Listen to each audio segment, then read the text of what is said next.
Yeah, well, you weren't the only one that dropped. Andre and others, I guess another spectator dropped. But anyway, we got dKiller as the yellow Zerg spawning in the top left portion of the map, whereas Mike spawning as the blue Zerg, which really doesn't matter. I don't know why I'm telling you colors.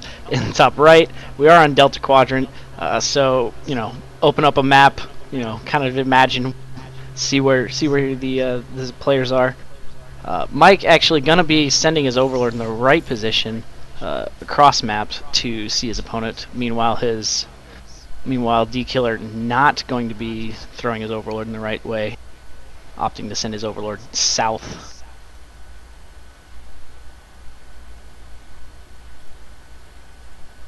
So yeah, just kind of a, you know, straight up not too cheesy Zerg player right now, kind of waiting to see what each player decides to go. Production is just droning up right now. Hopefully when there's more action it'll be a little bit more exciting.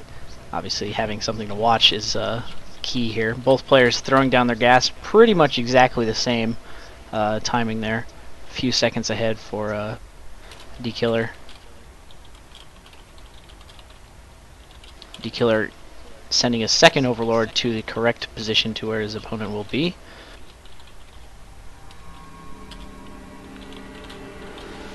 So both players throwing down a spawning pool with only a 2-second gap, so again, really tight, really solid play from both players. Mirror builds so far.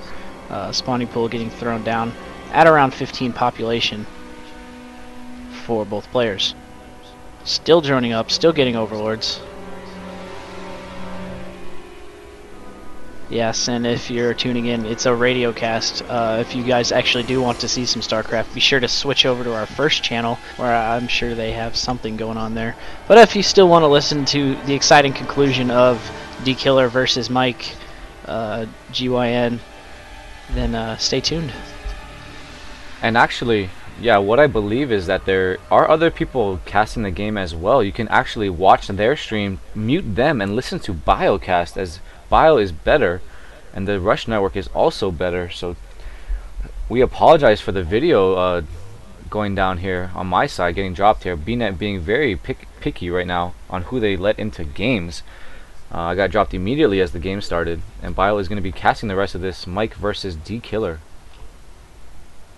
Yes, and as we say that, we see finally a switch in tactics.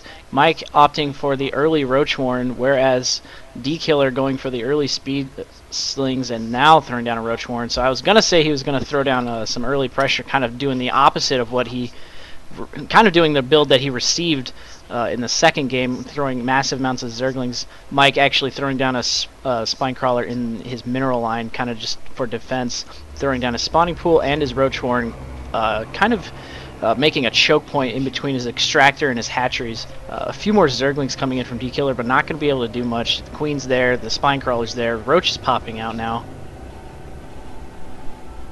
Alright, I figured out how to do this. I'm just going to get one of the other streams up, and I'm going to put that video up for you guys. Alright, that'll work.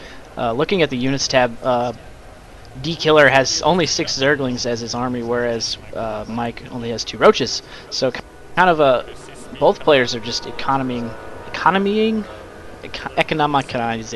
up. But although Mike is behind by 2 drones, obviously opting to build the more expensive Roaches than dKiller choosing to build the less expensive Zerglings. Both players actually pumping lots of drones for Mike. He threw down 6 drones, whereas dKiller ended up throwing down some more Roaches. And I see we have a stream, so I just want to make sure. I can't even tell if we're at the same time, but oh well, we'll figure it out.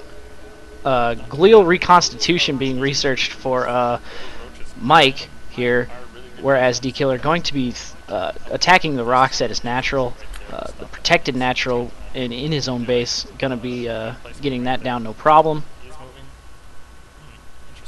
Meanwhile, Overseer actually going to be able to fly into dKiller's base from Mike. Not really seeing too much, if anything, he doesn't already know.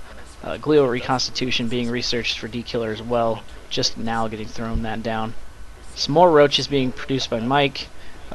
Mike opting to go for the one base play. I don't think he knows. I don't think he knows that there's a expansion actually for dKiller, or at least will be shortly. Both players sending in overseers, just trying to get a scout off.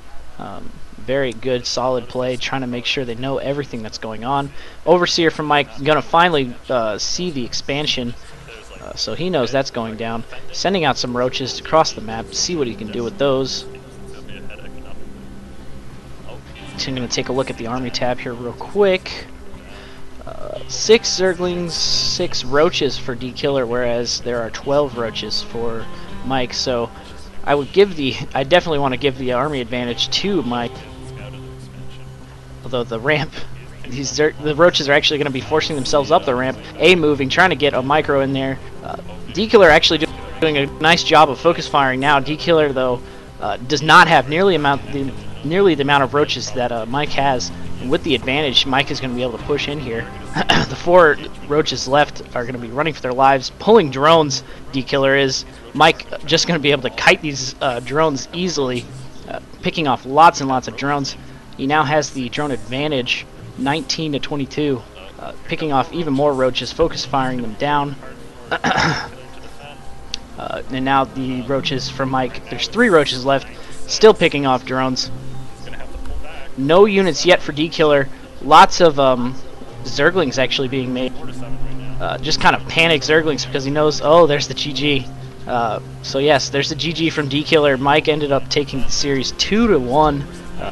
So GG, good series. We will get you another game. This was the Rush Network radio casting for the first half.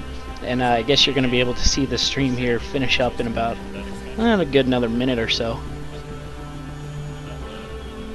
But anyways, Mike is going to take that series 2-1, best of 3. So yeah, thank you for bearing with me for that radio cast.